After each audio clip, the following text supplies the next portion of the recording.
अगर कोई prime minister बैठा है उसके लिए भी सिस्टम है। प्राइम मिनिस्टर, हजरत उमर फारूक प्राइम मिनिस्टर नहीं थे, 22 लाख मुरब्बा मील के यानी भारत जैसे 5-6 मुल्कों के प्राइम मिनिस्टर थे, लेकिन उन्होंने किसी पर जुल्म किया, उनके लिए भी निजाम तय इस्लाम में। अवाम के लिए कोई भी कानून बने तो अवाम के फायदे के लिए बने। मैंने मंत्र पढ़ा आपके सामने में, क्या कहा? राजा तो धर्म से तो इस्यात परजाना मचोपकार का राज्यम धर्मे रे भारता राज्य नाती यज्ञ स्मृता जा नरपति प्रजा दुखदाता सो नर तुरंत नरकम हो जाता। राज्यम धर्मे रे भारता राज्य, हकीकी राजा लीडर वही है जो अवाम के भलाई के लिए काम करता है, अवाम की भलाई के लिए काम करता है। हकीकी राजा वही कहलाता है, हकीकी प्राइम मिनिस्टर वही है, हकीकी जो इंसानों के फायदे के लिए काम करे। और करप्ट वो है जो इंसानों को तकलीफ देने के लिए कोई कानून बनाता है तो वह करप्ट है। और जो अगर कोई पावरफुल आदमी लोगों को तकलीफ देता है तो जानरपति पर जा दुखदाता सोनर तुरंत नरकम हो जाता। अगर इस जमीन पर पावर का मिसयूज करता है तो उसको नरक में जाने के लिए तैयार होना चाहिए। अल्लाह के नबी अलैहिस्सलाम जनाबे मोहम्मद रसूलुल्लाह नबूवत मिली, 10 साल 13 साल तक आप पर तकलीफें बरसाई गई, 10 साल तक आप मदीने में रहे, आपके पास ताकत आई, 10,000 सहाबा पैदा हुए, ऐसी ताकत कि दुनिया के अंदर ऐसी फौज तैयार नहीं हुई जो सहाबा किराम में जो ताकत थी, जो वफादारी थी। आप जब मक्का आए पता करने के लिए तो सबको माफ किया, अपनी जानी दुश्मनों तक को माफ कर दिया। यह है इस्लाम, यह इस्लाम है, यह सिस्टम, यह निजाम है। इस्लाम में हर चीज का सिस्टम और निजाम मिलेगा। बल्कि ये कहूं, आप जब शौचालय जाते, शौचालय बाइबल में ऋग्वेद यजुर्वेद सामवेद अथर्ववेद में तौरात इंजील जबूर कहीं पर भी दुनिया के किसी भी कल्चर में चले जाइए, बाथरूम में जाने का तरीका, आने का तरीका किसी ने नहीं बताया। यहां तक कि जब आप बैतुल खला में जाते हैं, टॉयलेट में जाते हैं, तो बैठने का बैलेंस क्या होना चाहिए, कौन से पैर में ज्यादा वजन होना चाहिए, कौन से पैर में नहीं होना चाहिए, बताइए। अल्लाह के नबी ने ये बातें बताई है कि नहीं बताई? आज तक दुनिया में कोई ऐसा बच्चा ही पैदा नहीं हुआ जिसने ये छोटी छोटी बातें बताई हो। छोटी छोटी बातें, सारी चीजों की रियायत की गई। इसीलिए कहा गया Islam is the best religion to the world. दुनिया के अंदर सबसे बेहतरीन मजहब अगर कोई है तो इस्लाम। तो इसी तरीके पर इद्दत है, इद्दत का भी एक निज़ाम। अगर किसी मर्द का इंतकाल हो जाता है तो उसकी बीवी के लिए ज़रूरी है कि वह इद्दत गुजारे। दीनी महफिल है, इस महफिल की निस्बत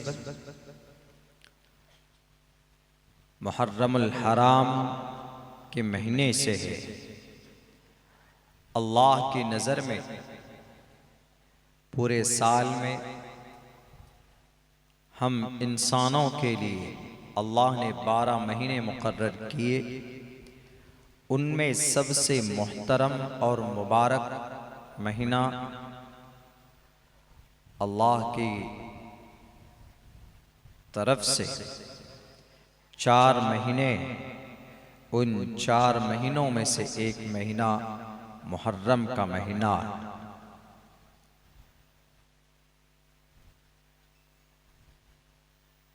इसी महीने की पहली तारीख से नया साल शुरू होता है चांद के एतबार से। ईसवी साल जनवरी की पहली तारीख से शुरू होता है और चांद का साल मुहर्रम की पहली तारीख से शुरू होता है। इस महीने का बड़ा मकाम और मर्तबा है। सिर्फ इस वजह से नहीं कि इस महीने की 10 तारीख को जनाब मुहम्मदुर रसूलुल्लाह सल्लल्लाहु अलैहि वसल्लम के आपका नवासा हज़रत हुसैन रज़ी अल्लाह ताला अन्हु को इराक़ की धरती करबला की ज़मीन जो बगदाद के करीब है, वहाँ 10 मुहर्रम के शाम में आपको शहीद किया गया। आपके साथ आने वाले तकरीबन 72 लोगों को उस वक्त के जालिम हुक्मरान की तरफ से बड़े दर्दनाक अंदाज में उनको शहीद किया गया।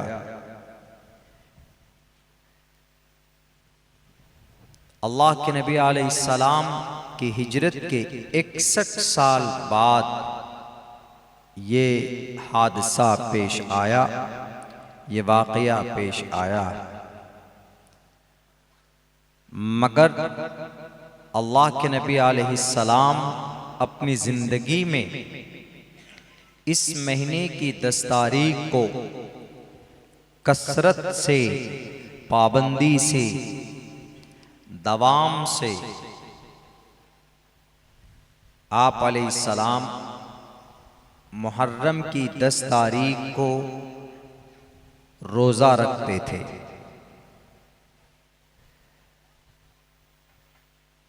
शरीयत की रोशनी में इस रोज़े को आशूरा का रोज़ा कहा जाता है।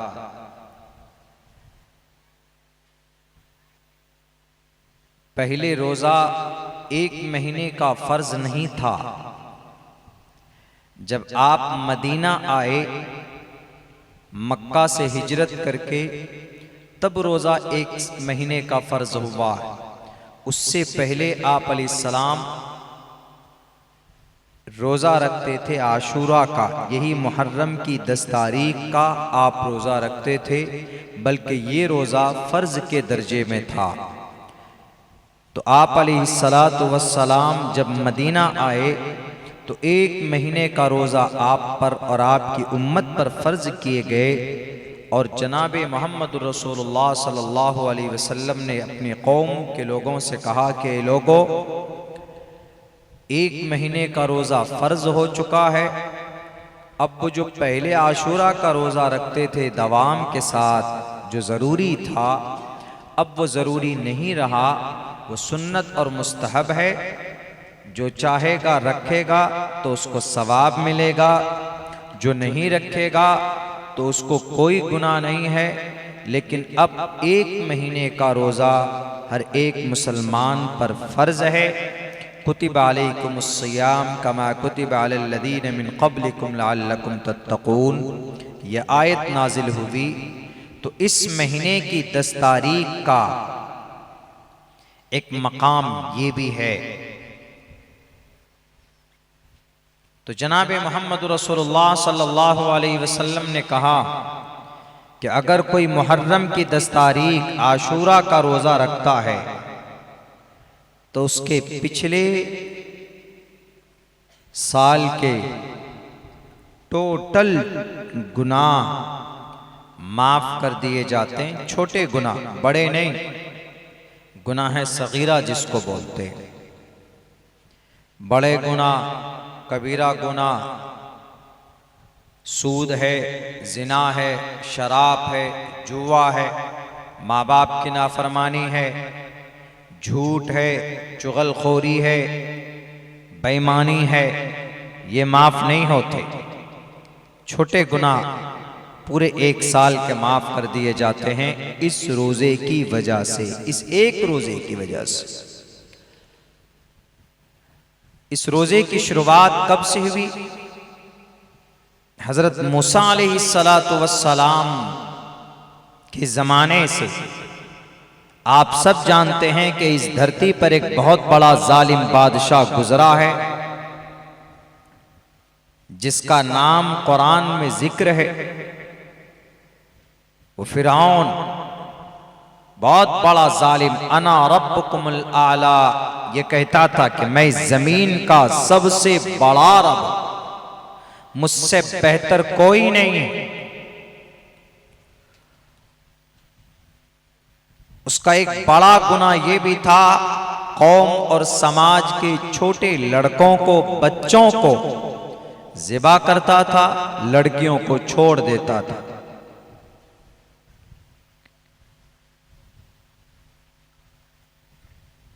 जब अल्लाह तबारक व तआला ने, उस फिरौन ने हजरत मूसा अलैहिस्सलाम की कौम बनी इसराइल,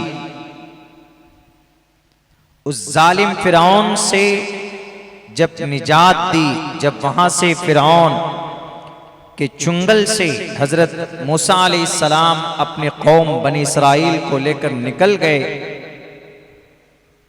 तो जब आप उनसे अलग हुए, कौम को उस जालिम बादशाह से बचाया, तब हजरत मूसा अलैहिस्सलाम और आपके लोगों ने खुशी में ये रोजे रखे।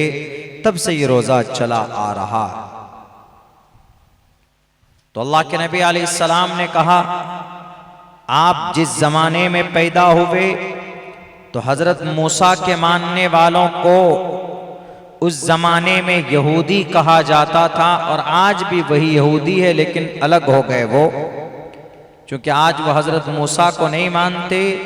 हजरत मूसा की लाई हुई शरीयत तौरात के अंदर बड़ी गड़बड़ी की उन्होंने, तो हजरत मूसा के मानने वालों को ही यहूदी कहा जाता। वो अल्लाह हजरत मूसा अलैहिस्सलाम को अपना मानते हैं सब कुछ, हजरत दाऊद को मानते हैं, हजरत सुलेमान को मानते हैं, हजरत इब्राहिम को मानते हैं, लेकिन मोहम्मद रसूलुल्लाह को नहीं मानते। तो अल्लाह के नबी अलैहिस्सलाम ने कहा कि जब मूसा और बनी इसराइल इस रोज़ा को रखते हैं तो मैं भी ज़्यादा हकदार हूँ कि मैं इस रोज़ा को रखूँ। तो आप अलैहिस्सलाम ने रोज़ा रखना शुरू किया, लेकिन चूंकि यहूदी, हम यहूदी की मशाबहत और यहूदी की किसी काम को हम नहीं कर सकते। यहूदी मुजरिम, यहूदी मग़ज़ूब कौम है। कुरान में हमेशा हम लोग पढ़ते हैं, गैरिल मग़ज़ूबि अलैहिम वलज़्ज़ालीन, या अल्लाह हमें आप ऐसी कौम से बचा जिन पर तेरा गज़ब नाजिल होगा, और वो कौम यहूदी, वलज़्ज़ालीन, और ऐसी कौम से भी जिन पर जो भटक गए, वलज़्ज़ालीन, इनसे नसारा मुराद है, हजरत ईसा के मानने वाले। तो ये मग़ज़ूब कौम, ये जलील और रुस्वा कौम, उनके किसी भी कल्चर को हम एक्सेप्ट नहीं कर सकते, उनके किसी भी तरीके को हम अपना नहीं सकते, उनके किसी भी बात को, उनको हम दोस्त नहीं बना सकते, उनके साथ आज की तारीख में उनसे हम हाथ नहीं मिला सकते। इसलिए कि इस जमीन पर इस्लाम का सबसे बड़ा अगर दुश्मन कोई माना जाता है तो वो यहूद और नसारा माने जाते हैं। आज जो गजा पट्टी में 85,000 मुसलमानों का खून बहाया है, वो खून बहाने वाला पिछले 2 साल में कोई और नहीं, यही यहूदी इसराइल में बसा हुआ 55 मुल्कों के मुस्लिम ममालिक के बीच में एक छोटा सा मुल्क इसराइल,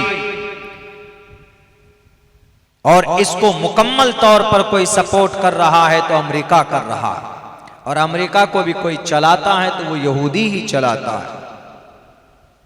तो अल्लाह के नबी अलैहिस्सलातु वस्सलाम ने कहा कि हमें यहूदी की मुखालफत करनी है, चूंकि वो भी एक रोज़ा रखते हैं, हम भी अगर एक रोज़ा रखेंगे तो ऐसा लगेगा कि जैसे अरे ये इन्हीं के कल्चर पर अमल कर रहे हैं। तो अल्लाह के नबी की हदीस भी है, मन तशब्बह बिक़ौमिन फहुव मिन्हुम, जो किसी कौम के मशाबहत इख्तियार करे वो गोया उसी में से।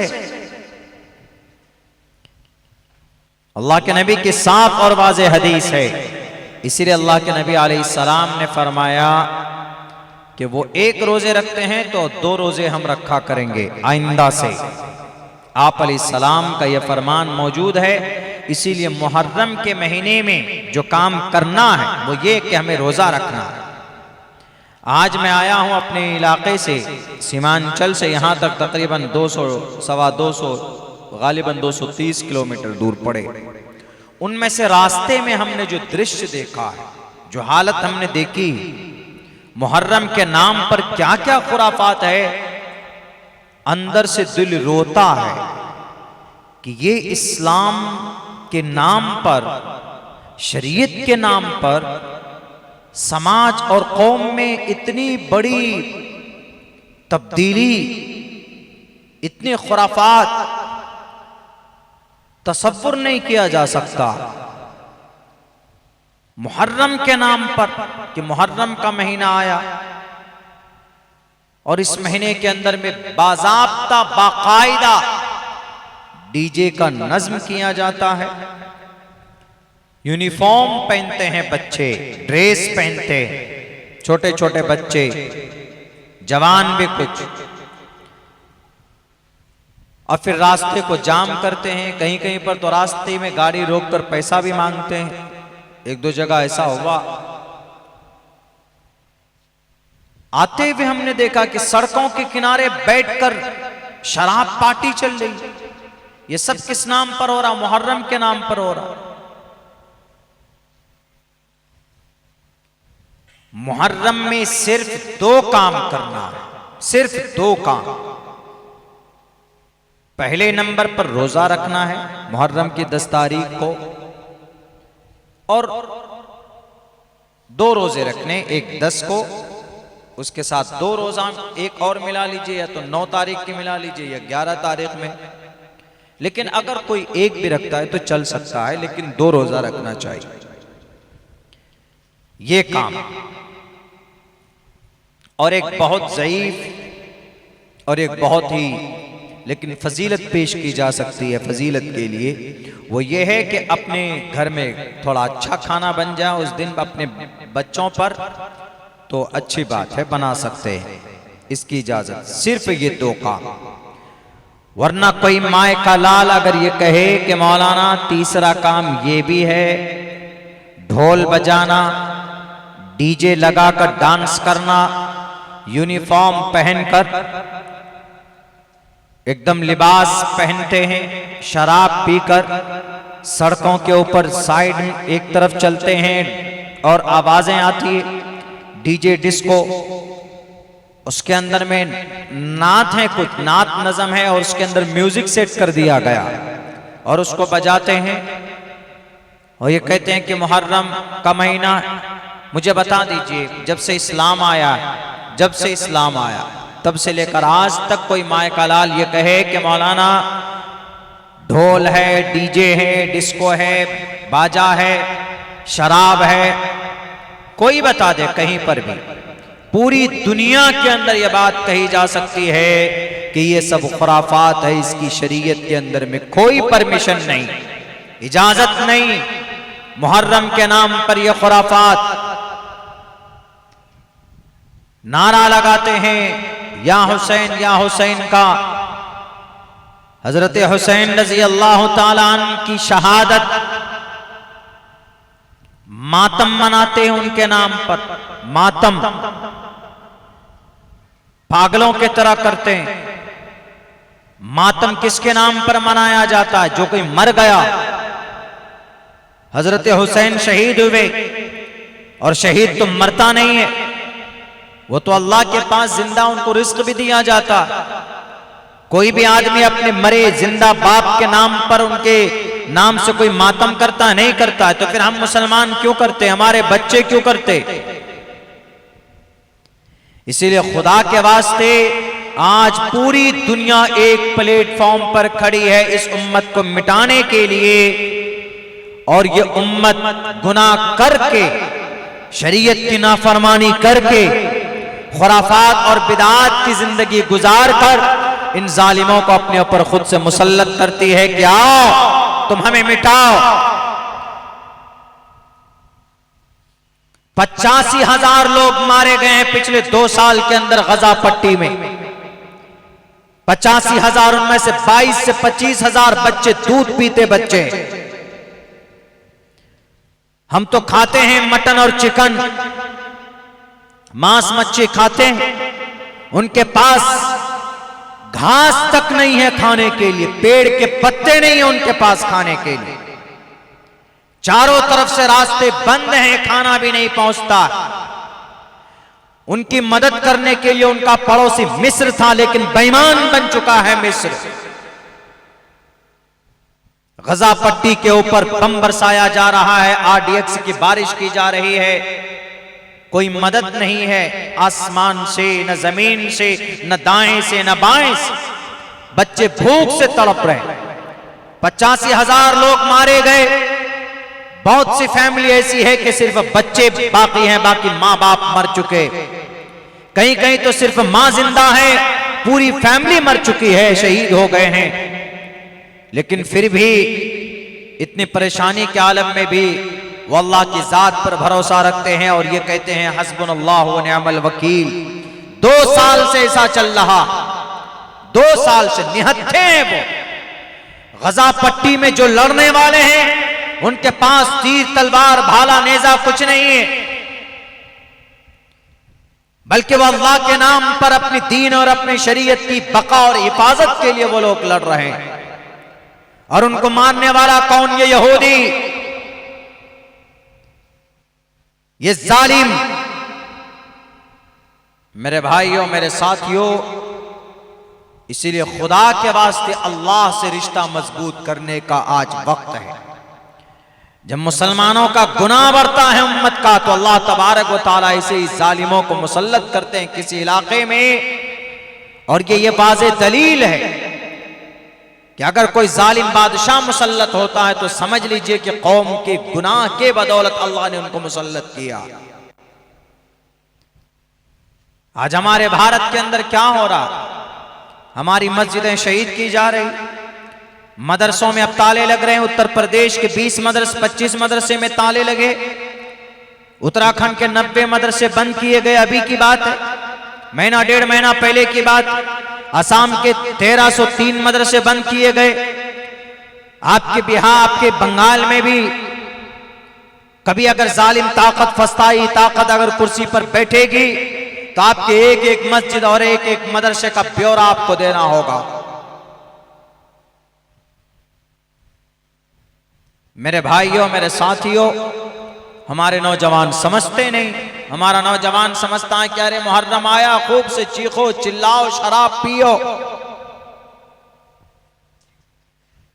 शराब पीकर पसीना बहाकर डांस करते हैं, बदन में कपड़ा नहीं, चड्डी पहन पहन कर डांस करते हैं। किस नाम पर?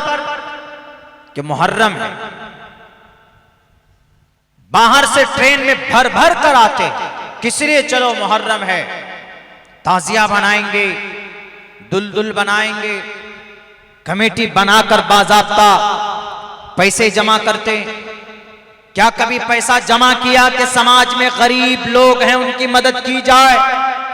क्या कभी पैसा जमा किया कि समाज में कोई गरीब लड़की है जिसकी शादी नहीं हो रही, पैसे नहीं है, उनके लिए कोई फंड का अरेंजमेंट किया? क्या कभी हमारे नौजवान बिना शादी के अंदर में, बिना दहेज के और बिना पैसों के, अल्लाह के नबी की सुन्नत के मुताबिक निकाह करने के लिए कभी इस तरह की कोई तंजीमें बनी? हमारे नौजवान कदम बढ़ाते नहीं बढ़ाते? जो काम नहीं है इस्लाम में वो काम करते कि नहीं है। अरे मौलाना, मुहर्रम की 10 तारीख को बड़े दर्दनाक अंदाज में हजरत हुसैन शहीद किए गए, तो क्या मातम नहीं बनाए? मातम नहीं, अगर उनसे दिल से मोहब्बत है हजरत हुसैन रजी अल्लाह ताला अन्हु से, तो आपको मालूम है कि करबला के मैदान में 2 मुहर्रम से लेकर 10 मुहर्रम तक करबला के मैदान में, करबला इस नाम में ही दर्द छुपा हुआ। कर्ब मतलब दर्द को बोलते हैं, बला मतलब परेशानी को बोलते हैं। दर्द और परेशानी की जगह है करबला। बगदाद से 100 किलोमीटर की दूरी पर है और बगदाद इराक में है, तारीखी जगह है इराक। उसी इराक की धरती पर करबला में 2 मुहर्रम को आप आए, हजरत हुसैन रजी अल्लाह ताला अन्हु आपको बहरे कैफ फंसाया गया एक साजिश के तहत, लेकिन किस वजह से आपको शहीद किया गया? वजह क्या थी? 10 मुहर्रम को इतनी खतरनाक अंदाज में आप क्यों शहीद किए गए? आपके साथ 72 लोग क्यों शहीद किए गए? मालूम है, सिर्फ एक वजह से बस। यजीद बिन मुआविया, हजरत अमीर मुआविया रजी अल्लाह ताला अन्हु, जो बहुत बड़े साहबी थे, कातिबे वही भी थे, उनके बेटे अमीर मुआविया रजी अल्लाह ताला अन्हु जब चले गए, उनको जब गद्दी पर बैठा दी, तो बहरे कैफ यजीद बिन मुआविया, यजीद एक फासिक आदमी था, उनका फिस्क हो सकता है कि अमीर मुआविया को के ज़माने में, उनके वक्त में जाहिर ना हुआ हो तो गद्दी पर बैठा। कभी कभी होता है ना कि आदमी को जब गद्दी मिल जाती है, पावर में आ जाता है, तब उसका अहंकार नजर आने लगता है। जिसके हमारे भारत के, जैसे हमारे मिस्टर प्राइम मिनिस्टर साहब, उत्तर प्रदेश का लाल बुझक्कर साहब, जब आदमी को ताकत और पावर आ जाए तो फिर कभी कभी उसका वो मिसयूज भी करता है। बहरे कैफ तो उन्होंने बैत लेनी शुरू की। जब बैठे गद्दी पर, अरे एक अमीर है तो आप बैत करेंगे। तो मदीने में थे हजरत हुसैन रजी अल्लाह ताला अन्हु, उन्होंने कहा कि मैं नहीं करूंगा उनके हाथ पर बैत, नहीं कर सकता। क्यों? मैं जानता हूं कि वो आदमी गुनाह करता है, वो फासिक है, मैं उनके हाथ पे बैत नहीं कर सकता, मैं हाथ अपना दे नहीं सकता। बहरे कैफ कुछ लोग इनके साथ हुए, आपको बुलाने के लिए खत भेजा गया कि आप आइए फला जगह पर, आप कूफे में आइए, वहां हम आपका साथ देंगे। आपने कोशिश ये की, देखिए आपका मंशा, आप गलत नहीं थे, हो भी नहीं सकते, लेकिन ये सारी बगावत सिर्फ एक बात पर है कि तुम मुझे सपोर्ट कर दो। यजीद बिन मुआविया चाहते, वो ये चाहता था कि हजरत हुसैन अगर मुझे सपोर्ट कर देंगे तो पूरी कौम, पूरी मिल्लत मेरे पीछे आ जाएगी। लेकिन हजरत हुसैन नजरों के सामने देखते थे कि वो शराब पीता है, वह अय्याशी करता है, और उनके अकायद ठीक नहीं है, उनका काम करतूत शरीयत के खिलाफ है, और हर कुछ बर्दाश्त कर सकता है हुसैन, लेकिन अपने नाना जनाबे मोहम्मद रसूलुल्लाह सल्लल्लाहु अलैहि वसल्लम की शरीयत का जनाजा नहीं निकाल सकता। उन्होंने कहा कि मैं नहीं कर सकता। मदीना से चले, मक्का आए, वहां पर सहाबा इकराम, कुछ सहाबा ने रोका भी, लेकिन आप फिर भी इस दीन को बचाने के लिए, इस शरीयत की हिफाजत के लिए आप फिर मक्का से ऐसे निकले। आप चलते चलते चलते चलते आप बीच में बगदाद पहुंचे। आप पहुंचे करबला के मैदान में। करबला के मैदान में उबैदुल्लाह इब्न ज़ियाद की फौजें वहां पर आपको रोक कर कहती है कि हुसैन आप आगे नहीं बढ़ सकते, आपको यहीं रुकना होगा, और आप बताइए आप मानते हैं कि नहीं मानते? आप यजीद बिन मुआविया को पीएम मानते हैं, आप उनको सीएम मानते हैं, आप उनको वोट करते हैं कि नहीं करते हैं, आप उनको समर्थन देते हैं कि नहीं देते हैं, आप उनके दीन पर, आप उनके हाथ पर बैत करते हैं कि नहीं, आप उन पर हाथ दीजिए, आप बैत कीजिए। हजरत हुसैन रजी अल्लाह ताला अन्हु ने कहा ये कभी नहीं हो सकता, मैं यजीद बिन मुआविया के हाथ पर बैत नहीं करूंगा। कहा कि फिर तैयार हो जाए। कहा कि देखो मैं तुमसे लड़ना भी नहीं चाहता, मेरा रास्ता छोड़ो, मैं जहां से आया हूं या तो वहां चला जाऊंगा, या मैं किसी मुल्क, इस्लामी मुल्क के तरफ चला जाऊंगा, या तो फिर अगर तुम मुझे किधर नहीं जाने देते तो तुम्हारा जो बड़ा है यजीद, उनसे मेरी मुलाकात कराओ, मैं बात करना चाहता हूं। लेकिन जालिम लोग नहीं माने। उन्होंने कहा, इब्न ज़ियाद ने कहा कि सारे रास्ते बंद हो चुके हैं, सिर्फ एक ही बात आपकी मानी जाएगी, एक ही शर्त पर आपको हम छोड़ सकते, वो ये कि आप उनको मान लीजिए। उन्होंने कहा कि ये नहीं हो सकता, इसके अलावा मेरी ये 3 बातें हैं, इनमें से किसी एक बात को मान लो, उसके बाद फिर बात आगे बढ़ेगी। 5 दिन हो गए, 5 दिन करबला के मैदान में, 5 दिन तक यही बात चलती रही कि मान जाएंगे। लेकिन जब फाइनली इन्होंने कहा कि तुम एक बार क्या 100 बार भी कहोगे, मेरा वही स्टैंड होगा, मेरा वही मौक़िफ़ होगा, मैं किसी भी फासिक आदमी को अपना रहबर नहीं मान सकता, अपना रहनुमा नहीं मान सकता। उन्होंने कहा कि फिर ठीक है, लड़ने के लिए तैयार हो जाए। तो हज़रत हुसैन रज़ी अल्लाह ताला ने 9 तारीख की रात को अपने सहाबा से, अपने साथ जो थे, सबसे मशवरा किया क्या करना। सब ने कहा कि हम आपके साथ हैं, आपका जो फैसला होगा।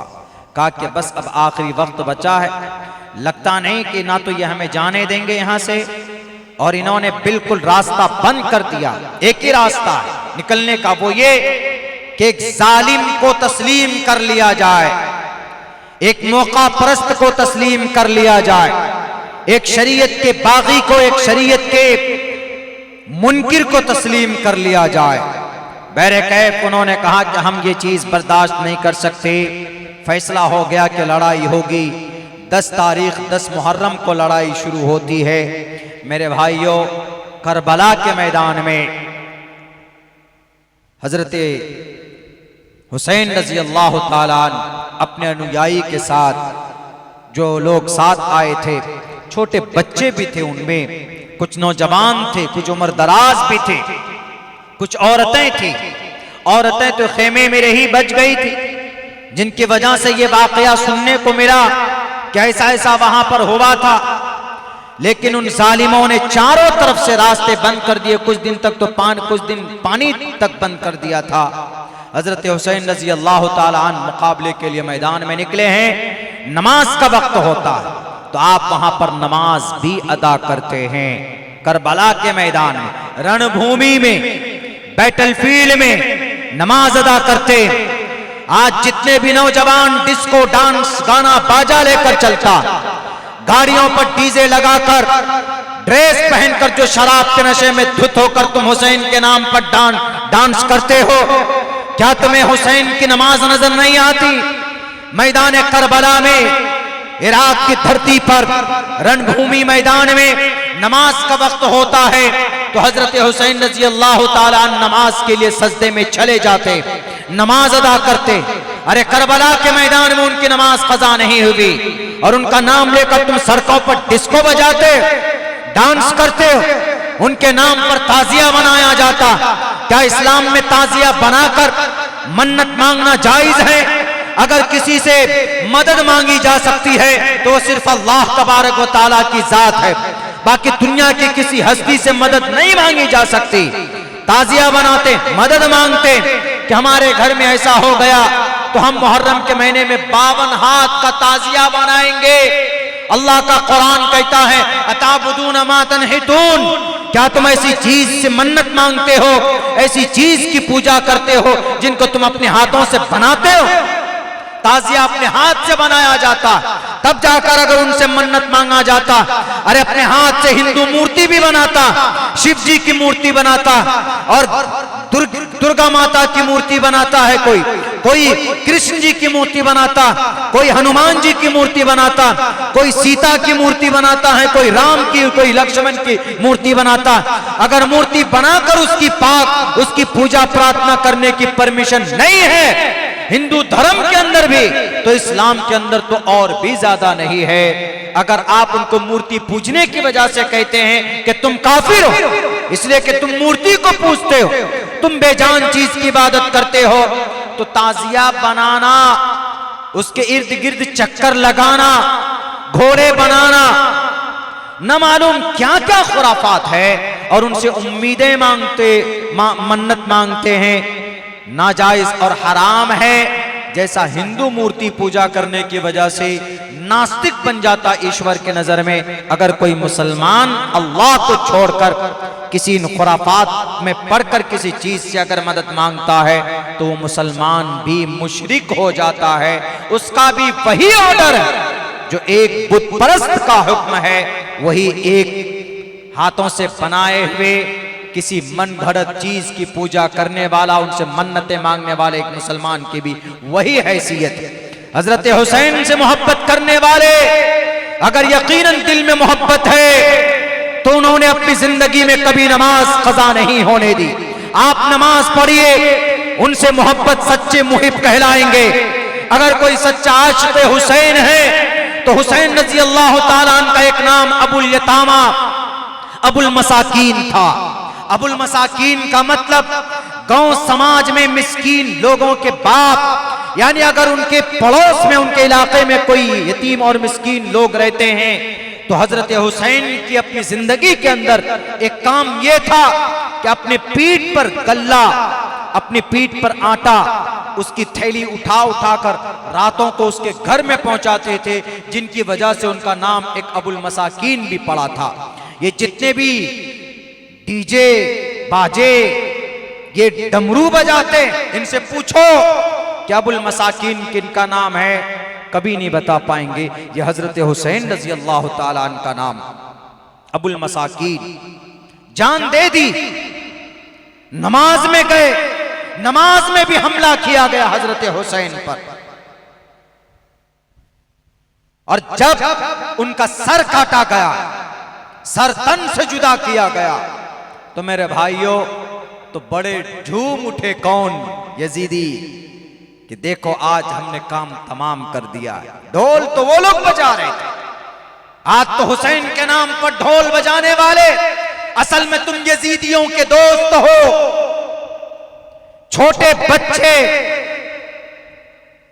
हजरत हुसैन के साथ, उन बच्चों को नहीं बख्शा गया, सबका खून बहाया गया। और फिर उनका सर जब तन से जुदा होता है, नेज़े में उठाकर उनको यजीद के पास ले जाने की कोशिश की जाती है। करबला के मैदान में 72 लोग मुहर्रम की 10 तारीख को शहीद हुए थे, 72 लोग। और आज यहाँ कहीं पर, हमारे यहाँ कुछ जगह पर बोलते हैं कि हम लोग जंगी निकालते, जंगी। यहाँ तो शायद कहीं पर जुलूस बोलते हैं, कहीं पर जंगी बोलते हैं।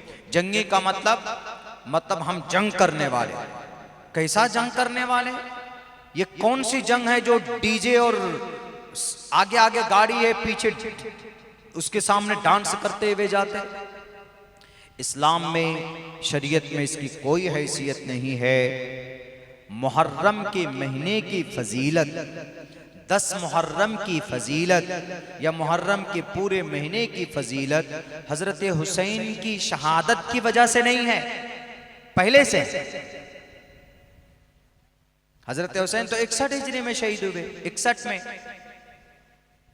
और अल्लाह के नबी पहले से कसरत से रोजा रखते थे, तो इसकी फजीलत अल्लाह ने कुरान में पहले से बयान की।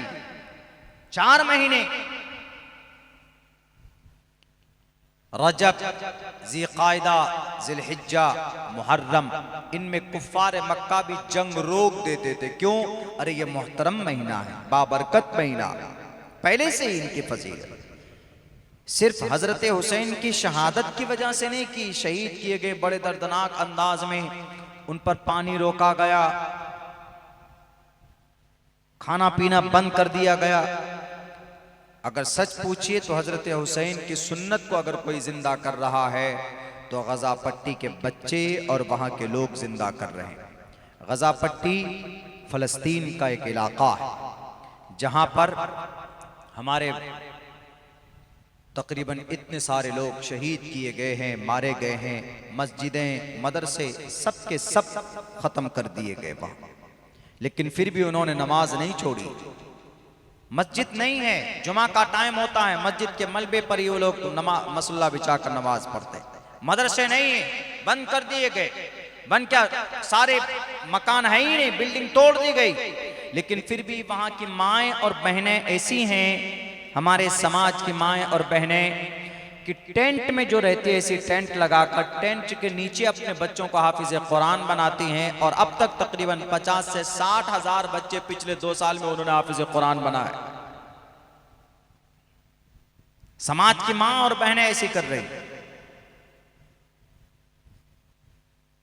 तो आज भी हैं सच्चे मुहिब, सच्चे मोहब्बत करने वाले, शायद उनका इस्लाम से इतनी शिद्दत की मोहब्बत ही की वजह से आज वो लोग जिंदा हैं, वरना कब के धरती से वो जगह नामो निशान मिट गया होता। उस इलाके से, दुनिया के नक्शे से 6 करोड़ 30 लाख मुरब्बा मील के इलाके में जो धरती, इसी धरती में से एक छोटा सा 40 किलोमीटर लंबा 12 किलोमीटर चौड़ा वो एरिया है फलस्तीन का।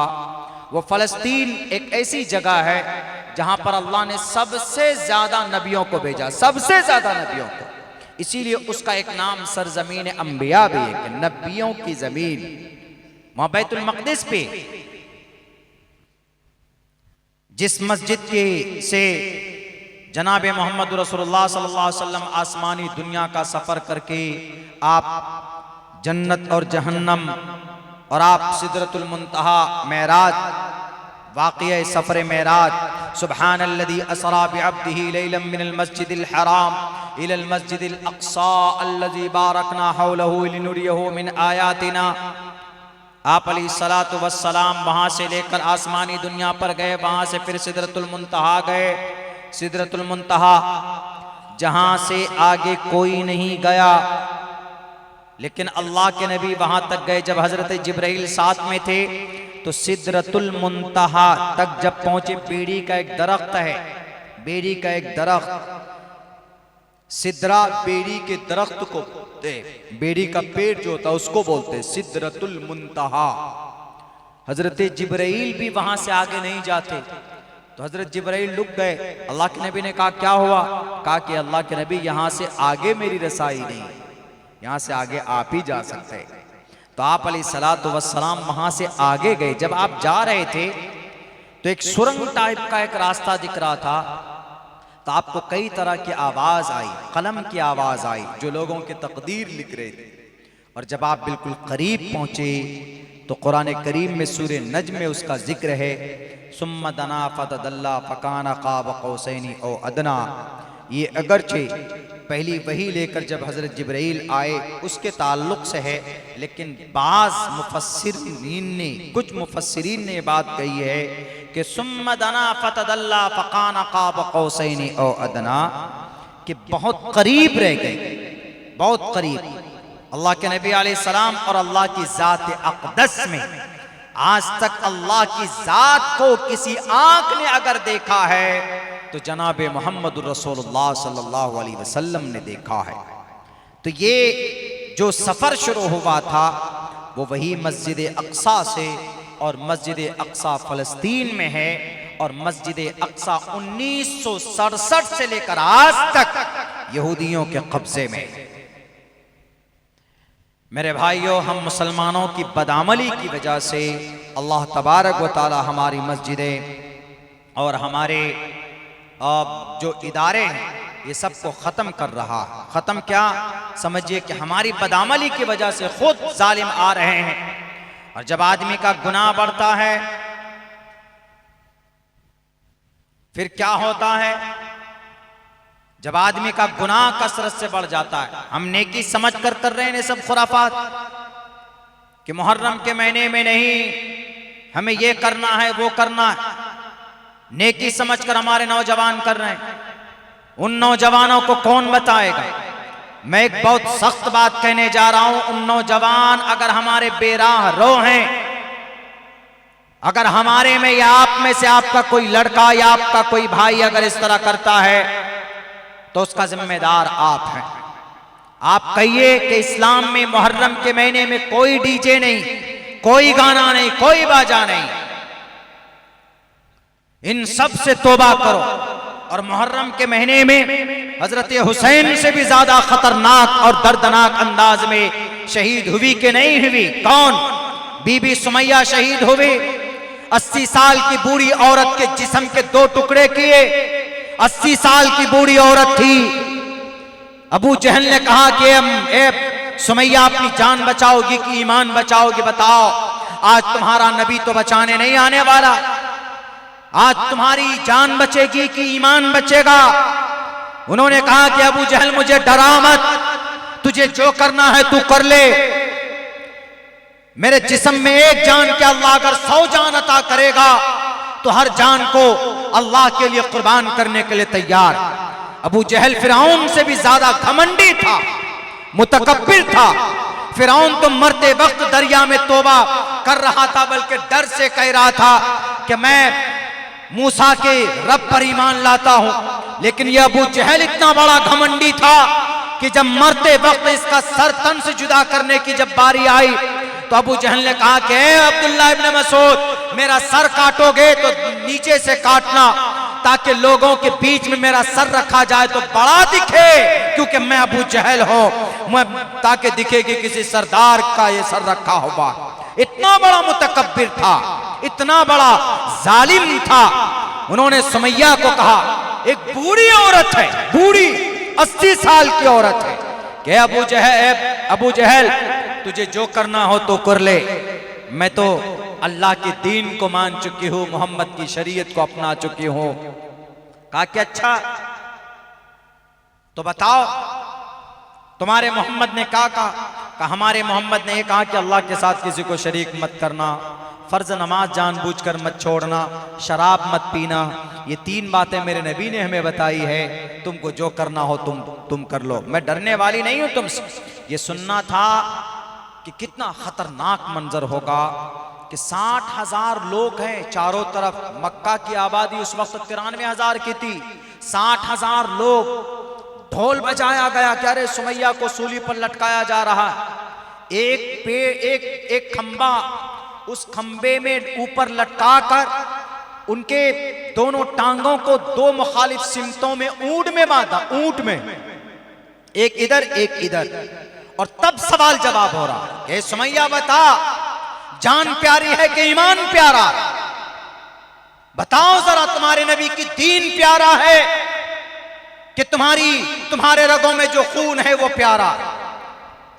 वो जान रही है कि अगर मैं मखालफत में, अगर मैं उस वक्त तो उसके लिए जायज भी था, अगर वो बोल देती कि नहीं मुझे अपनी जान प्यारी, बताओ तुम्हारी कौन सी बात माननी है, जान बचाने के लिए शरीयत में गुंजाइश है। लेकिन फिर भी उन्होंने चूंकि उम्मत को बताना था कि जान की कोई अहमियत और हैसियत नहीं है अल्लाह के दीन और अल्लाह की शरीयत के मुकाबले में, तो उन्होंने कहा कि अबू जहल तुझे जो करना हो तो कर ले, मैं बस एक अल्लाह पर ईमान ला चुकी हूँ, मेरे लिए मेरा ईमान सबसे बड़ा है। कहा कि ये नहीं मानेगी। तो अबू जहल ने दोनों तरफ जो ऊंट पकड़े हुए थे उन दोनों से कहा कि चलाओ दोनों ऊंटों को, एक ऊंट इधर चलता है, एक ऊंट इधर चलता है। बीबी सुमैया को बीच से फाड़ कर रख दिया गया, लेकिन ईमान का सौदा नहीं किया। आज तो हमारे नौजवान शराब पीकर नशे में धुत होकर ईमान को बेचते, ये इस्लाम को बेचना होगा। कल चलकर गैर मुस्लिम भाई भी यही कहते हैं कि अरे इस्लाम में कितने खुराफात है, देखो शराब पीकर डीजे नया कल्चर चल पड़ा है।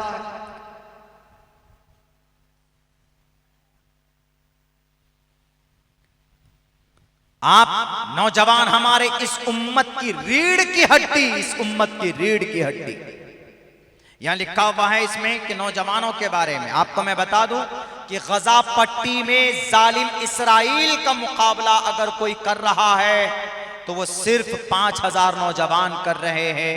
5,000 नौजवान। मेरे जवानों, शराब पीकर नशे में धुत होकर अपनी जिंदगी नहीं गुजारनी। आपको जिंदगी गुजारना है तो हजरत अली के तरह, हजरत उस्मान के तरह, मास मुअव्विस के तरह, जिन्होंने अबू जहल का खात्मा किया, उन नौजवानों की तरह आपकी जिंदगी में नमाज हो। पता है इसराइल यहूदी, उसकी एक बड़ी एजेंसी, मैं सारी बातें बताऊंगा जो इसमें लिखा हुआ है, उसकी एक बहुत बड़ी एजेंसी मोसाद। उन्होंने कहा कि अरे ये गजा पट्टी में पिछले 2 साल से जंग कर रहे हैं, मिसाइल बरसा रहे हैं, RDX बरसा रहे हैं, लेकिन क्या वजह है कि ये लोग खत्म ही नहीं होते, हर दिन आ जाते हैं लड़ने के लिए। जरा पता लगाओ तो ताकत इनको कहां से मिलती। कौन कह रहा है? मोसाद। वो इतनी खतरनाक एक जासूस एजेंसी है मोसाद। आपके गांव में आकर वो काम करेंगे, आपके गांव में से किसी आदमी को मारना हो तो मारकर चले जाएंगे, आपको पता भी नहीं चलेगा। मतलब इतनी खतरनाक वो एजेंसी। तो उन्होंने कहा कि जरा पता लगाओ कि ये जो 5000 नौजवान है, लड़के हैं, इनके पास ना तो मिसाइल है, इनके पास ना बम है, इनके पास ना को AK-47 है, इनके पास कुछ भी नहीं है, यानी बड़े हथियार कुछ भी नहीं। फिर क्या वजह है कि पिछले 2 साल में खत्म ही नहीं हो रहे? ताकत कहां से आती? इनके पास ताकत कहां से आती? जरा पता लगाओ। जब उनके ऊपर तहकीक की गई, जब उनकी एक्टिविटी का पता लगाया गया कि जरा पता लगाओ ये 5000 लोग रात में करते क्या है, इसलिए कि हर दिन सुबह सवेरे ताजा होकर लड़ने आ जाते, रात में क्या करते। जब तहकीक की गई, पता लगाया गया, तो ये बात सामने आई कि रात में कुछ नहीं करते, कहीं ट्रेनिंग व्रेनिंग नहीं लेते, बल्कि रात में मगरिब के बाद जाते, जो भी मामूल होता है इनका अपना अपने हिसाब से खान पान खाना पीना खा करके इशा की नमाज पढ़ते सो जाते। लेकिन ये उठते बहुत सवेरे हैं, जल्दी उठते हैं, नमाज पढ़ते हैं और ये कुरान पढ़ते, जो इनके पास कुरान है वो कुरान पढ़ते हैं और फिर फजर की नमाज पढ़ते हैं। फिर फजर की नमाज के बाद अपना जो भी खाने पीने का वो उनको मुहैया होता खाते पीते, और फिर जो भी उनके पास हथियार होते हैं मुसल्ला होकर मैदान में आ जाते हैं, सर पे पगड़ी बांधकर। बस यही मामूल है रात का। तो कहा तो ये मोटिवेट कहां से होते, इनको ताकत कहां से मिलती है रात को, वो पॉइंट बताओ। कहा कि ये तो कहीं नहीं, बस यही मामूल है इनका। तो उनमें से किसी विद्वान ने कहा कि ये जो रात को ये जो तहज्जुद में पढ़ते हैं ना, कुरान जो पढ़ते हैं, उनसे इनको ताकत मिलती है। और जब तक इनके पास इनका कुरान है और इनका रिश्ता कुरान से जुड़ा हुआ है, ए इस्राइल, ए यहूदी, अगर तुम पूरी जिंदगी भी कोशिश करोगे तो तुम इनको मिटा नहीं सकते। इनको ताकत कुरान से मिलती है। बताइए, आज की रिपोर्ट है या आज अभी की? 1.5, 2, 3 महीना पहले की रिपोर्ट है। वो शराब नहीं पीते। एक कतरा शराब जवान अगर आपके हलक में उतर जाए, आपका ईमान निकल जाता है। अल्लाह के नबी फरमाते हैं, ला यशरबुल खमर हीन यशरबु वहुव मुमिनुन। एक कतरा शराब अगर आपके हलक में चला जाए तो ईमान का नूर निकल जाता है। अगर उसी शराब की हालत में, नशे की हालत में आपकी मौत हो जाए तो आप कुफ्र की हालत में मरेंगे, काफिर बनकर मरेंगे। अल्लाह के नबी का फरमान। खुदा कहता है, इन्नमल खम्रु वल मैसिर वल अंसाब वल अज़लाम, शराब और जुआ, मोबाइल में पबजी गेम खेलना, मोबाइल में ऑनलाइन ये रिम क्या है, ताश खेलते हैं, पबजी गेम खेलते हैं, माई 11 सर्कल ऐप पर क्रिकेट खेलते हैं, टीम बनाते हैं, ये सब जुआ। वल मैसिर के अंदर आता इन्नमल खम्रु वल मैसिर, कुरान करीम की आयत है। इन्नमल खम्रु वल मैसिर वल अंसाब वल अज़लाम रिजसुम मिन अमलि शैतान, ये तमाम के तमाम शैतानी काम। अल्लाह कहता है शराब कोई अच्छी चीज नहीं, गंदी चीज है। आज इस मुहर्रम के पाक और पवित्र महीने में हमारे नौजवान शराब पीकर डिस्को गाना डांस करते हैं, नाजायज और हराम, और इसी शराब की वजह से माँ बाप को भी अजियत और तकलीफ पहुंचाते हैं। अल्लाह ने बहुत इज्जत और शोहरत दी, लेकिन आज तक मेरी हिम्मत नहीं होती है मैं अपने बाप के सामने नजरें मिलाकर बात कर लूं। आज की बात बता रहा, बल्कि अब्बा किसी बात पर डांट देते हैं तो मुझे खुशी होती। हम इदारा चलाते हैं, घर से थोड़ा दूर रहते हैं, लेकिन अगर हफ्ते में 2 या 3 मरतबा अपनी अम्मी की ज़ियारत न कर लो, मुझे मेरी बेचैनी बढ़ जाती। बाहर सफर में जाऊं, मुझे किसी की दुआ नहीं चाहिए। माँ को फोन करके बोल देता हूं, माँ दुआ देती है कि जाओ बेटे, अल्लाह के हिफ्ज़ अमान में रहो और अपनी हिफाजत से घर आओ। अल्लाह से दुआ करती है, बस समझ लेता हूं कि मुझसे इससे बड़ी मेरे लिए कोई दुआ नहीं। आजकल हम अपने माँ बाप को मकाम सम्मान नहीं देते। इस जमीन पर अगर आपकी सबसे ज्यादा अल्लाह अगर दुआ किसी की कबूल करता है मेरे नौजवानों, माँ बाप की दुआ और बद्दुआ दोनों। इमाम साहब से या मौलाना अब्दुल्ला से आप दुआ कीजिएगा, दुआ की दरखास्त नहीं। आपके हक में आपकी तकदीर को बदलने वाली कोई शख्सियत है, किसी की दुआ है तो मां और बाप की दुआ है। उनसे दुआ मांगिए मत, ऐसा काम कीजिए कि दिल से दुआ निकले, वो दुआ ज्यादा काबिल कबूल होती। मांगने वाली दुआ नहीं, कुछ नजराना दे दिया, हजरत दुआ कीजिएगा, नहीं, ऐसा काम कीजिए। मेरा स्कूल है, 10 साल से मैं एक स्कूल चलाता हूं। जब भी कोई फंक्शन, एनुअल फंक्शन होता है, सालाना प्रोग्राम होता है, उसका मैं करता हूं उस सालाना प्रोग्राम। तो टीचर लोग जब मीटिंग होती है वो कहते हैं कि चीफ गेस्ट कौन होगा, मेहमान खास कौन होंगे इस प्रोग्राम के। तो बस मैं बिना सोचे और समझे ही कहता हूं कि मेरे वालिद मोहतरम रिटायर्ड टीचर हैं, वो तालीम से भी जुड़े हुए, हमारी फैमिली एजुकेशन से हम जुड़े हुए। हम लोग 3-4 आदमी तो गवर्नमेंट टीचर भी हैं, अब्बा भी गवर्नमेंट टीचर थे, या गवर्नमेंट जो नहीं है तो बहुत से प्राइवेट भी, अगर कोई टीचिंग लाइन में है तो बहुत बड़ी बात है। तो हमारे बस जुबान में एक ही बात आती है, पिछले 10 साल से टीचर लोग बोलते हैं कि अरे सर किसी और को भी बाहर से बुलाइए। हमने कहा कि बाहर से अलग से बुला लेंगे, चलेगा, लेकिन चीफ गेस्ट जो होगा, मेहमान खास, जो हमारा प्रधान जो व्यक्ति हमारा होगा इस प्रोग्राम का, वो हमारे वालिद मोहतरम होंगे और हमारे नाना हयात से वो होंगे।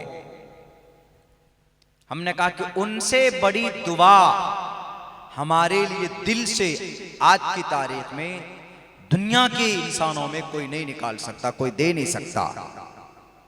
इसीलिए मैं ये भी कहूंगा कि हमारे जितने भी नौजवान हैं जिन्होंने कभी जिंदगी की किसी मोड़ पर अगर अपने माँ बाप का दिल दुखाया है, तो मेरे भाइयों अगर उनका दिल दुखेगा तो अल्लाह कभी आपसे राजी नहीं होगा।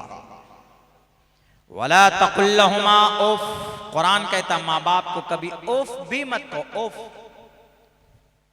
यानी उनको छिड़को भी मत, कुछ भी नहीं। तुम्हारी माँ तुम्हारे बाप है, तुम उनकी उम्मीद हो, जहां तक हो सके उनकी खिदमत करो। पंडित दयानंद सरस्वती जी ने अपनी किताब में यह बात लिखी कि बड़ा ही खुश नसीब है वो शख्स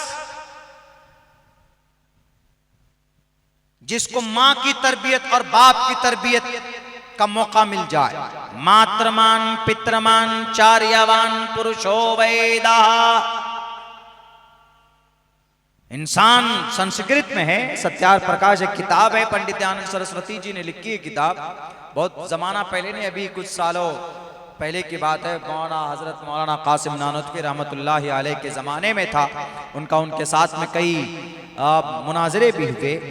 तो वो लिखता अपनी किताब, उन्होंने इस्लाम के खिलाफ एक किताब लिखी सत्यार प्रकाश।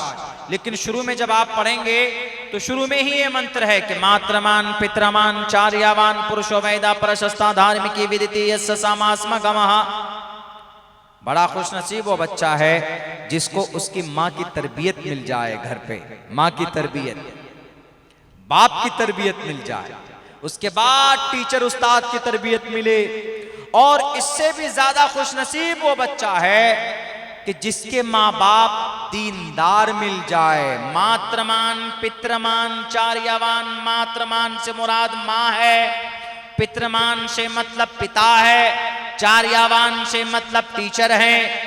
प्रशस्ता धार्मिकी विदिति यस्य समास्म गमः। अगर किसी के पेरेंट्स, किसी के माँ बाप धार्मिक हैं, यानी सुबह फजर की नमाज उठते उसकी माँ नमाज पढ़ती, कुरान करीम की तिलावत करती, बच्चा उठता है उसके कान में सबसे पहली आवाज जो पहुंचती है माँ के कुरान करीम की तिलावत की आवाज पहुंचती। इस लिहाज से कहा गया कि वो बच्चा बड़ा ही खुश नसीब है जिसको माँ बाप की तरबियत मिल जाए। और अगर उसके माँ बाप दीनदार हो, माँ बाप अगर दीनदार होगा तो बच्चा भी दीनदार होगा। माँ बाप अगर गैर दीनदार होगा तो बच्चे की सही तरबियत नहीं कर सकते। इसीलिए हमारे माँ बाप को दीनदार होना जरूरी, दीनी माहौल पैदा करना जरूरी। दीनदार बनने के लिए, दीनी माहौल पैदा करने के लिए किसी मदरसे में पढ़ना जरूरी नहीं है, बल्कि आप छोटी छोटी बातें जो आपको गुनाहों से बचाए, उन पर अमल कर लीजिए, आप दीनदार हैं। मुत्तकी कौन है? कोई आलिम दीन मुत्तकी है, कोई मुफ्ती बनेगा तभी मुत्तकी होगा, कोई बल्कि मुत्तकी का मतलब जिन बातों से अल्लाह की शरीयत ने मना किया है उनसे रुक जाना, उसी को मुत्तकी बोलते हैं, उसी को तकवा और परहेजगारी से उनको नाम दिया जाता। इसीलिए मेरे माओ, मेरे बहनों, मेरे समाज के जिम्मेदार लोगों, आप अपनी बच्चे की सही तरबियत कीजिए। अगर आपका बच्चा मुहर्रम के महीने में, कल हम एक प्रोग्राम में जा रहे थे, छोटे बच्चे हाथ में डंडा लेकर रास्ते गाड़ी के सामने में आ गए, उन्होंने कहा कि पैसा दो। छोटे छोटे बच्चे थे, मेरे ख्याल से 8 साल या 9 साल की उम्र उनकी रही होगी। हमारे साथ जो बैठे हुए थे वो तो बाहर निकलकर उनको मारने के लिए गए। इतने में पीछे से 3 बड़े आदमी आए, तो उन्होंने कहा कि मौलाना ये देखिए, ये बाप है और बाप अपने बेटों को सामने कर दिया ढोल लेकर और गाड़ियां रोककर पैसा उनसे वसूल करवाता। वही बच्चा आगे चलकर जवान बनेगा, उसके दिमाग में क्या भरेगा कि मुहर्रम के महीने में ढोल लेकर पैसा वसूला जाता है, पूरी जिंदगी उसकी इसी में बीत जाएगी।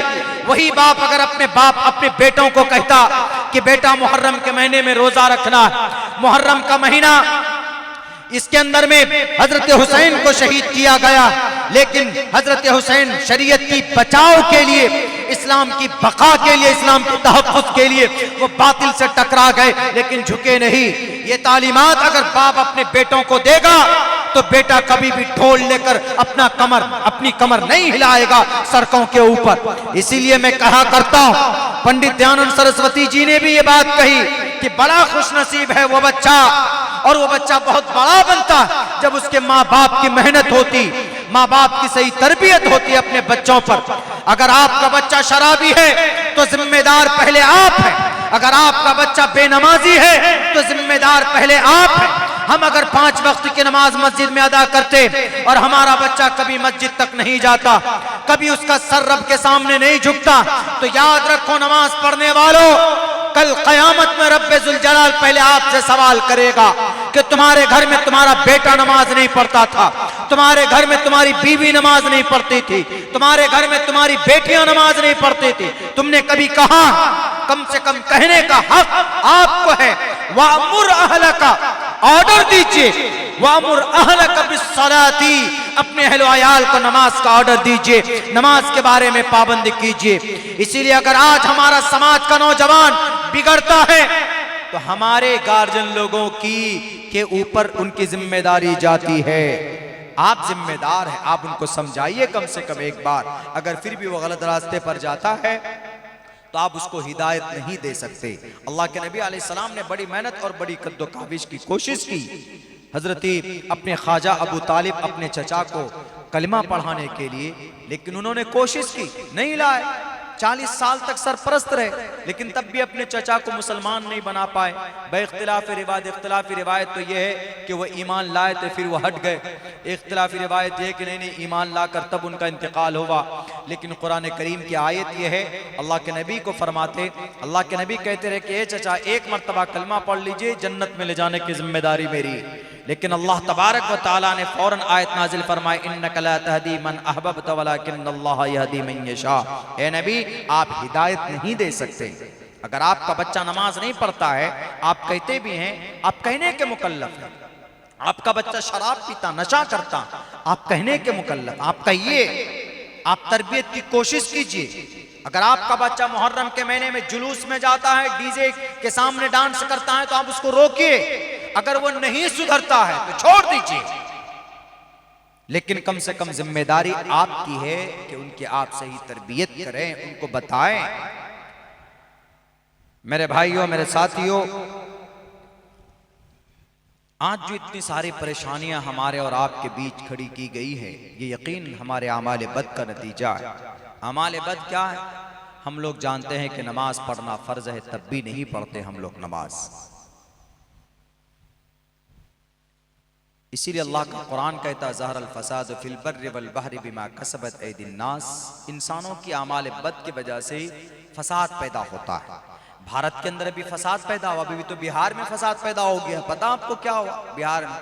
बिहार में भी वो चल रहा है, क्या एनआरसी शुरू कर दिया है, इनडायरेक्ट। बिहार में भी अक्टूबर में इलेक्शन है, लेकिन अभी वहां क्या कह दिया है इलेक्शन कमीशन ने, कहा कि जितने भी लोग हैं वो सब अपना वोटर ये नागरिकता पहले साबित करो,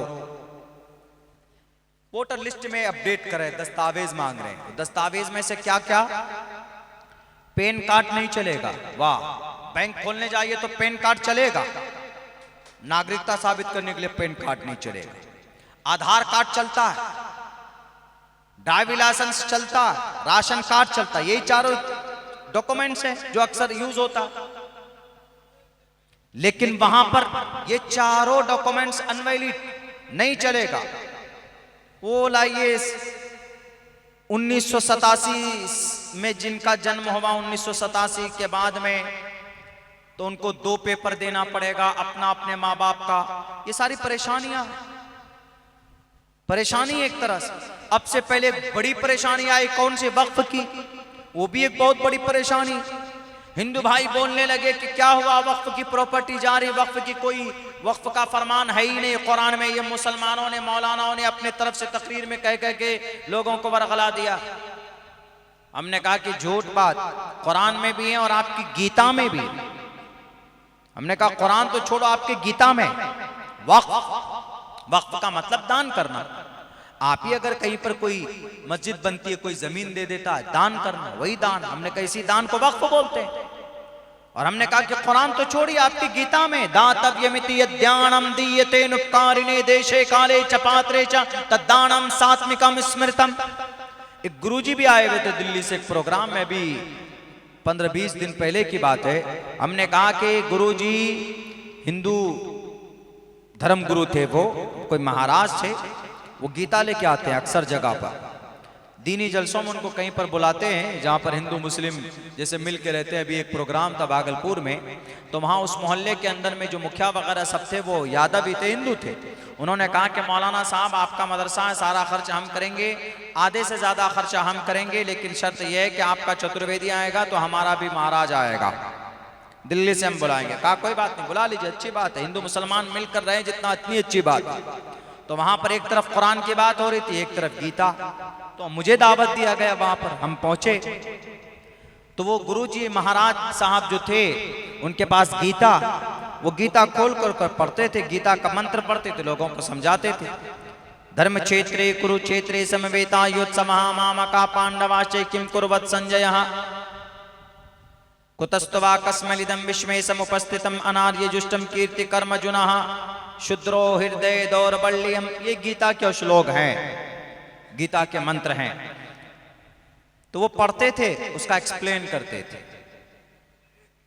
हमारा नंबर आया, बैठे हुए थे। हमने कहा कि गुरुजी आजकल एक बहुत बड़ा इल्जाम मुसलमानों पर लगाया जा रहा, ये जो वक्फ की प्रॉपर्टी है, आपके इस बंगाल में भी 82,000 एकड़ जमीन है, 82,000 एकड़ जमीन आपके बंगाल में है वक्फ की।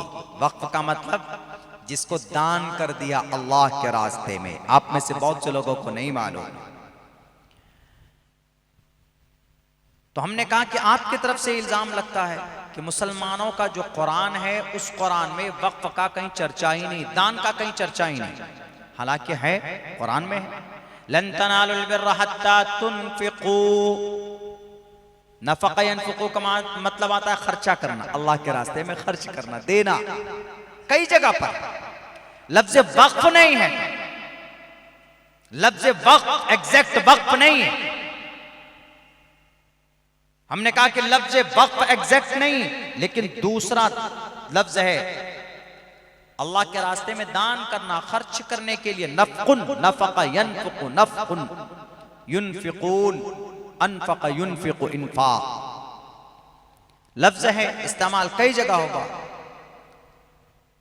हमने कहा कि हमारा कुरान तो छोड़िए, आपके जितने भी मीडिया वाले हैं उनको कहिए कि श्रीमद् भगवत गीता अध्याय 17 मंत्र नंबर 20 में है, दातव्यमिति यद्यानं दीयते नुपकारिणे देशे काले च पात्रे च तद्दानं सात्मिकं स्मृतम।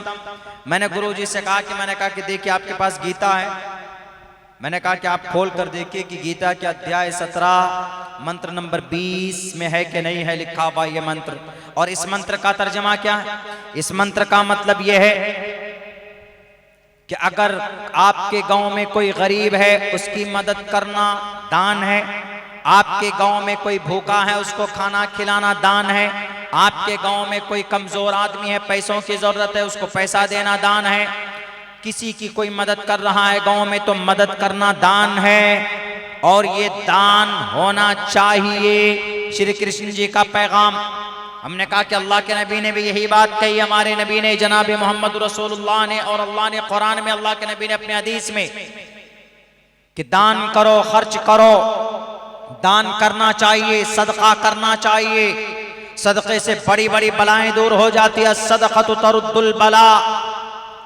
आपके घर में अगर कोई परेशानी है, कोई बीमारी है, आप बहुत परेशान हैं, तो आप सदका दिया कीजिए। सदक़े में कुछ भी दीजिए, पैसा दे सकते हैं, जानवर दे सकते हैं, सदका कर सकते हैं।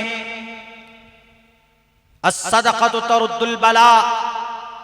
और ये बहुत ही ज्यादा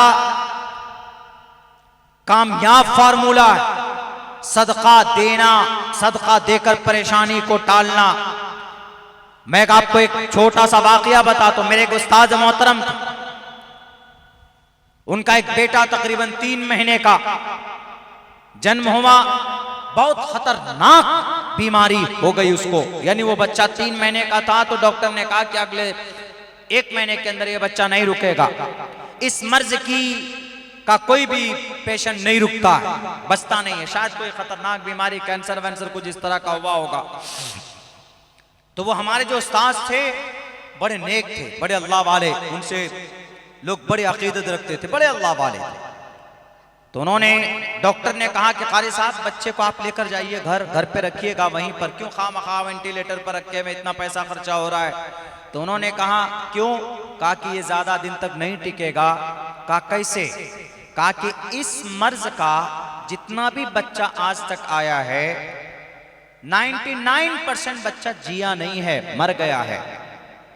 इसीलिए बेहतर है आप पैसा कम से कम बच जाए। दवाई मैं लिख देता हूं, घर पे खिलाइए। हिंदू डॉक्टर था।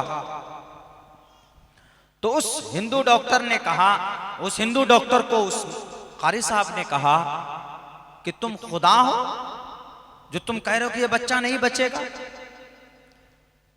अब उन्होंने एकदम बिल्कुल जलाल में आकर, बेटा था, मासूम बच्चा होता उस पर तो दया और देखकर वैसे भी आदमी का दिल मोम हो जाता। अगर किसी मौलिक बीमारी हो उस बच्चे को तो और ज्यादा आदमी का दिल वो होता।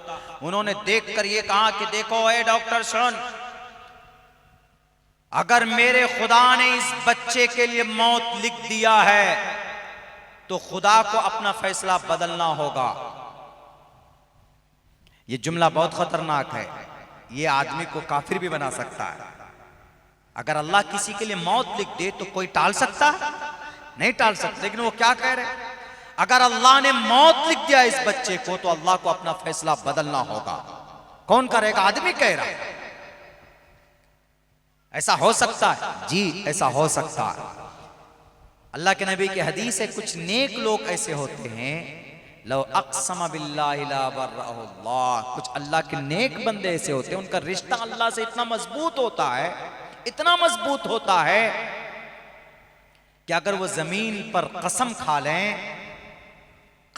लें किसी चीज पर तो अल्लाह उसकी कसम को आसमान में पूरा करते हैं, वहां से पूरा करके भेजते हैं, ये हदीस में। लेकिन ये हर कोई नहीं, हम और आप नहीं, कुछ अल्लाह के नेक बंदे, पता नहीं चलेगा, आप ही में से कोई होगा, हम में से कोई होगा, लेकिन पता नहीं चलेगा। क्यों? कपड़े उल्टे सीधे होते हैं, परागंडा बाल है, यानी आप परख नहीं पाएंगे कि अल्लाह का नेक बंदा। लेकिन जब उनका कनेक्शन अल्लाह से जुड़ता है तो मन कान लिल्लाहि कान अल्लाहु लहु, अल्लाह उनका वो अल्लाह का। तो उन्होंने कहा कि ए डॉक्टर सुनो, अगर तेरे भगवान ने इस बच्चे के लिए मौत लिख दिया है तो तेरे भगवान को यानी मेरे अल्लाह को अपना फैसला बदलना होगा। अब कारी साहब ने दावा तो कर दिया, चारों तरफ बात फैल गई कि अरे कारी साहब ने दावा कर दिया इतना खतरनाक, कारी साहब तो काफिर हो गए, ये तो कुफरिया कलिमात है, कलिमा है, नहीं बोल सकता कोई। तो हजरत कारी साहब ने दावा तो कर दिया, बच्चा बिल्कुल बेहोश पड़ा हुआ है वेंटिलेटर पर, ना रोने की आवाज, ना उंगली हिलाने की आवाज, ना कुछ नहीं, कुछ नहीं, बिल्कुल खामोश जब से पैदा हुआ। तो कारी साहब ने फौरन चुपके से फोन करके हजरत मोहतमिम साहब को फोन किया कि कारी मोहतमिम साहब, नाजिम साहब, इमाम साहब, आप एक बकरा खरीदिए फौरन इस बच्चे के लिए और उसको ज़िबा कीजिए, सदका करके फौरन सदका कीजिए इस बच्चे के लिए। जैसे ही उस बकरे को ज़िबा किया गया, खून मेरे ख्याल से जमीन पर गिरा भी नहीं, उधर उस बच्चे की रोने की आवाज आई। जो बच्चा 3 महीना माँ के पेट से निकलने के बाद बेहोश था, वो बच्चा 3 महीना तक वेंटिलेटर पे था, वो बच्चा 3 सेकंड में उसकी मुंह से रोने की आवाज आती। डॉक्टर देखते ही कदमों पे गिर गया, क्या आप भगवान हैं? आपने अभी कहा हम 3 महीने से आज तक 24 घंटा इस बच्चे पर नजर है, 1 सेकंड के लिए बच्चे ने अपनी आवाज, अपनी जुबान से, अपने मुंह से आवाज नहीं निकाली, आज इस बच्चे ने इतने जोर जोर से रोना शुरू कर दिया, आपने क्या किया? आप तो साक्षात ईश्वर है। हिंदू भाइयों में कॉन्सेप्ट होता है, अगर किसी परेशानी के वक्त में उनको अगर आप साथ दे दे तो आपको खुदा मान लेंगे, आपको भगवान मान लेंगे कि तुम तो भगवान हो, ऐसा होता है। फौरन कहा क्या किया आपने?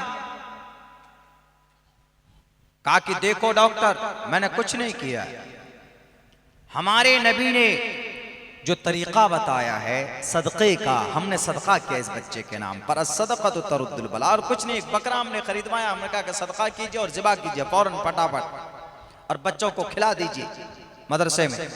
जैसे ही ज़िबा किया इस बच्चे की, अल्लाह के नाम पर इस बच्चे के लिए ज़िबा किया गया, तो अल्लाह, जब अल्लाह का नबी फरमाता है तो अल्लाह के नबी का फरमान कभी झूठा नहीं होता। ऐसा यकीन होना चाहिए कि नहीं होना चाहिए? आजकल है हम मुसलमानों को यकीन बिल्कुल भी नहीं। नमाज में होते तो पूरा दिमाग कहाँ रहता है? दुकान में रहता है। मस्जिद में है लेकिन पूरा ध्यान, मैं आपको ये कह सकता हूं कि अगर 100 आदमी नमाज पढ़ रहे हैं मस्जिद में, तो उनमें से 100 में से 50 आदमी से कम 25-30 आदमी ऐसे होंगे कि जरा पूछे कि इमाम साहब ने कौन कौन सी सूरत पढ़ी, नहीं बता पाएगा। क्यों? क्योंकि पूरे दिमाग में दुकान का हिसाब चल रहा होता है कि सुबह से कितने ग्राहक आए, कितने पैसे होंगे, या जो किसान है कौन से बीज डालेंगे, ये सारी बातें चलती है। ये शैतान की तरफ से सारी चीजें पैदा की जाती है। तो बैरक है, तो हमारा ईमान तो ऐसा, हमारी इबादत तो ऐसी, लेकिन आज भी अल्लाह मदद करता है। आज भी वह तरीका तो इख्तियार किया जाए। तो खैर, सदक़े की बात आई, दान की बात आई, तो हमने कहा कि दान तो हमारे गुरुजी आपके ग्रंथ में भी है, दातव्यमिति यद्यानम दीयते नुक्कारिणे देशे काले च पात्रे च तद्दानम सात्विकम स्मृतम। इस जमीन के ऊपर किसी जरूरतमंद को उसकी जरूरत पूरी करना दान है, दान करना चाहिए। बैरक है, कुरान में भी, हिंदू ग्रंथ में भी। लेकिन इस हमारे वक्फ की जमीन के ऊपर नाजायज कब्जा करने की पूरी कोशिश क्यों हो रही है? क्योंकि हमारे लोगों ने पहले जमीनें बेची, हमारे लोगों ने जमीनें बेची, मिसयूज किया, गलत काम किया, तब अल्लाह ने कहा अच्छा लो तुम पर वबाल। अल्लाह ने कानून बना दिया कि अब तुम खुद चुप चुप कर बेचते थे, हालांकि वक्फ की प्रॉपर्टी बेची नहीं जा सकती, इसकी परमिशन नहीं।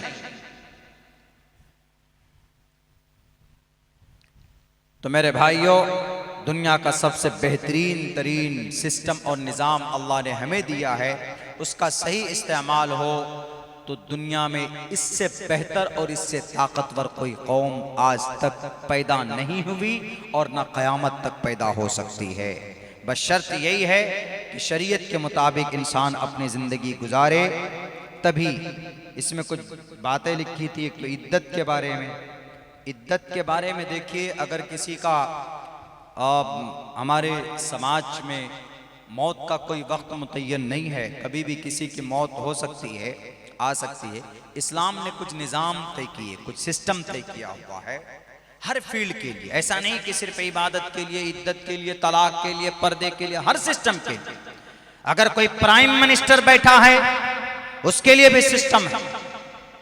प्राइम मिनिस्टर, हजरत उमर फारूक प्राइम मिनिस्टर नहीं थे, 22 लाख मुरब्बा मील के यानी भारत जैसे 5-6 मुल्कों के प्राइम मिनिस्टर थे, लेकिन उन्होंने किसी पर जुल्म किया, उनके लिए भी निजाम तय इस्लाम में। अवाम के लिए कोई भी कानून बने तो अवाम के फायदे के लिए बने। मैंने मंत्र पढ़ा आपके सामने में, क्या कहा? राजा तो धर्मस्य तो इस्यात परजाना मचोपकार का राज्यम धर्मेरेयो भारता राज्यानाथ यज्ञ स्मृता जा नरपति प्रजा दुखदाता सो नर तुरत नरकम हो जाता। राज्यम धर्मेरेयो भारता राज्य, हकीकी राजा लीडर वही है जो अवाम के भलाई के लिए काम करता है, अवाम की भलाई के लिए काम करता है। हकीकी राजा वही कहलाता है, हकीकी प्राइम मिनिस्टर वही है, हकीकी जो इंसानों के फायदे के लिए काम करे। और करप्ट वो है जो इंसानों को तकलीफ देने के लिए कोई कानून बनाता है तो वह करप्ट है। और जो अगर कोई पावरफुल आदमी लोगों को तकलीफ देता है तो जा नरपति पर जा दुखदाता सो नर तुरत नरकम हो जाता। अगर इस जमीन पर पावर का मिसयूज करता है तो उसको नरक में जाने के लिए तैयार होना चाहिए। अल्लाह के नबी अलैहिस्सलाम जनाब मोहम्मद रसूलुल्लाह नबूवत मिली, 10 साल 13 साल तक आप पर तकलीफें बरसाई गई, 10 साल तक आप मदीने में रहे, आपके पास ताकत आई, 10,000 सहाबा पैदा हुए, ऐसी ताकत कि दुनिया के अंदर ऐसी फौज तैयार नहीं हुई जो सहाबा किराम में जो ताकत थी, जो वफादारी थी। आप जब मक्का आए पता करने के लिए तो सबको माफ किया, अपनी जानी दुश्मनों तक को माफ कर दिया। यह है इस्लाम, यह इस्लाम है, यह सिस्टम, यह निजाम है। इस्लाम में हर चीज का सिस्टम और निजाम मिलेगा।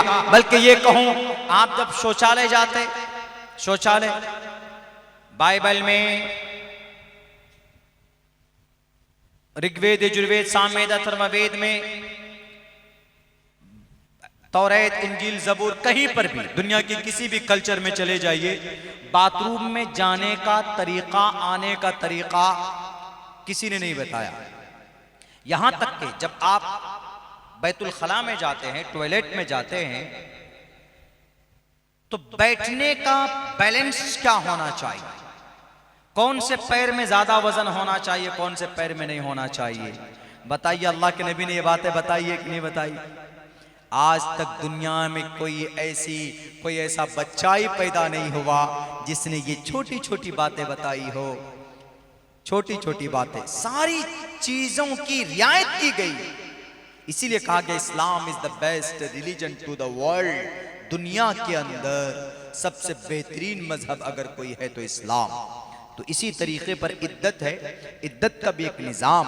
अगर किसी मर्द का इंतकाल हो जाता है तो उसकी बीवी के लिए ज़रूरी है कि वह इद्दत गुजारे, उसके लिए ज़रूरी कि वो इद्दत गुजारे, अपने घर में रहकर बनाव सिंगार नहीं कर सकती, गैर ज़रूरी काम नहीं कर सकती। वो गैर ज़रूरी, अगर कोई बहुत ज़्यादा ज़रूरी काम है, बाहर निकलना है, डॉक्टर के पास जाना है, या बैंक का कोई काम अटक गया है, जाने के बगैर नहीं होगा, तो पर्दे में रहकर के वो जाए।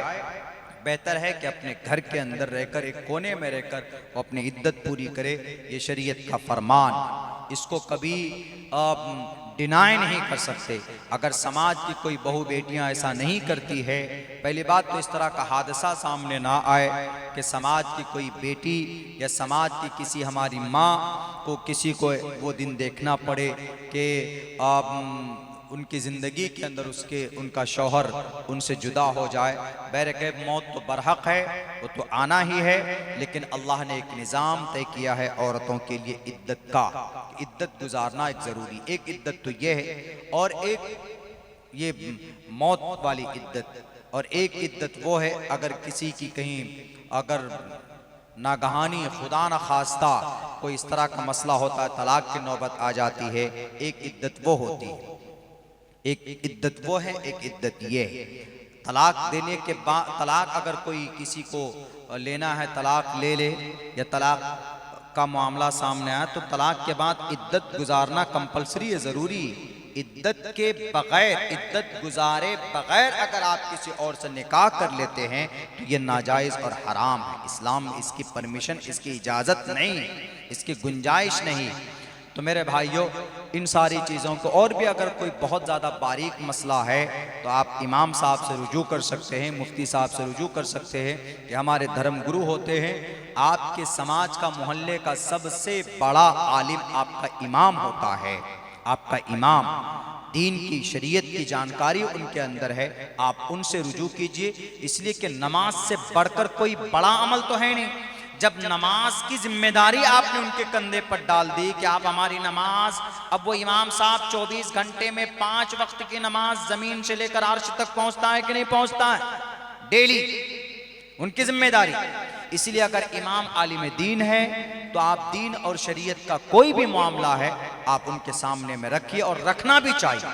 कोर्ट कचहरी या दुनिया के किसी और अदालत के चक्कर में जाने से पहले आप अपने आलिम दीन के पास आएँ, मौलाना ऐसा ऐसा मामला सामने आया है, कुरान और हदीस की रोशनी में आप हमें बताएं।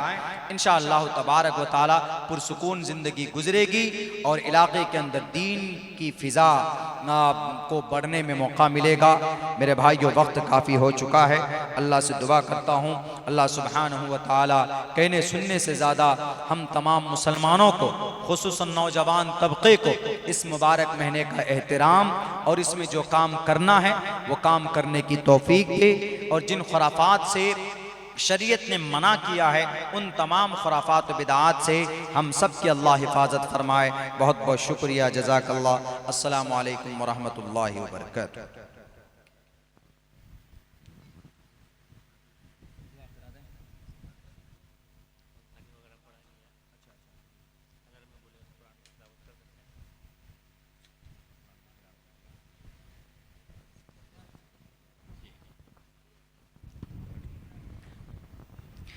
अऊज़ु बिल्लाहि मिनश शैतानिर रजीम। बिस्मिल्लाहिर रहमानिर रहीम। सब्बिहिस्म रब्बिकल अअला अल्लज़ी खलक़ फसव्वा वल्लज़ी क़द्दर फहदा वल्लज़ी अख़रजल मरआ फजअलहू गुसाअन अहवा सनुक़रिउक फला तंसा इल्ला मा शाअ अल्लाह इन्नहु यअलमुल जहर व मा यख़फ़ा वनुयस्सिरुक लिल-युस्रा फज़क्किर इन नफ़अतिज़ ज़िक्रा सयज़्ज़क्करु मन यख़शा वयतजन्नबुहा अल-अश्क़ा